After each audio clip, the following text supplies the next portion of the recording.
kasus Subang atau pembunuh ibu dan anak di Subang. Teman Danu ungkap kejanggalan Yoris di TKP. Kasus pembunuh ibu dan anak di Subang telah memasuki 100 hari lebih. Teman Danu, Jack Batubara, mengungkapkan kejanggalan perihal Yoris di TKP. Yoris yang memiliki nama lengkap Yoris Raja Amanullah itu diketahui adalah anak dan kakak dari korban pembunuh ibu dan anak di Subang, Tuti Suhartini, 55, dan Amalia Mustika Ratu alias Amel, 23. Yoris atau Yoris Subang juga putra saksi lainnya yaitu Yosef Hidayah alias Yosef Subang, suami dan ayah dari korban pembunuh ibu dan anak di Subang. Teman Danu, Jack Batubara, mengungkapkan kejanggalan perihal Yoris yang juga anak tertua dari Yosef Subang dan Tuti Suhartini tersebut. Semoga bulan ini polisi bisa mengungkap tersangka pembunuh ibu dan anak di Subang, kata teman Danu.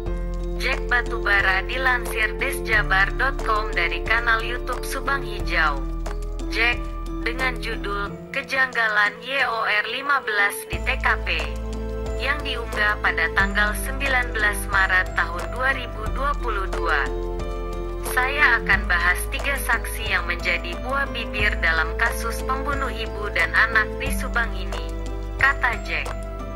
Dari ketiga saksi dari mulai Pak Yosef hingga Danu ada sidik jari di TKP pembunuh ibu dan anak di Subang, kata Jack.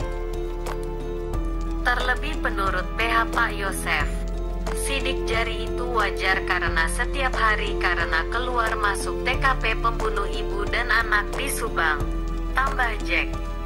Teman Danu, Jack lantas mempertanyakan di mana sidik jari dari Yoris yang merupakan anak tertua sekaligus orang yang selalu membawa mobil Alphard tersebut.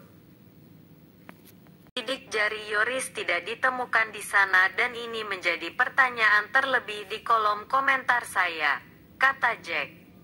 Mungkin polisi sudah mengetahui lebih banyak soal ini maka mungkin disimpan untuk kepentingan penyidikan kasus pembunuh ibu dan anak di Subang, kata Jack menambahkan.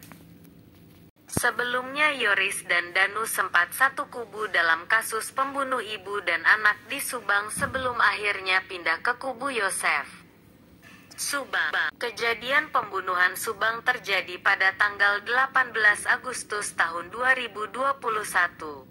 Di mana korban Tuti dan Amel ditemukan tak bernyawa di rumahnya. Jenazah keduanya ditemukan di dalam garasi mobil mewah jenis Alphard yang terparkir di samping rumah mereka di Jalan Cagak, Subang, Jawa Barat.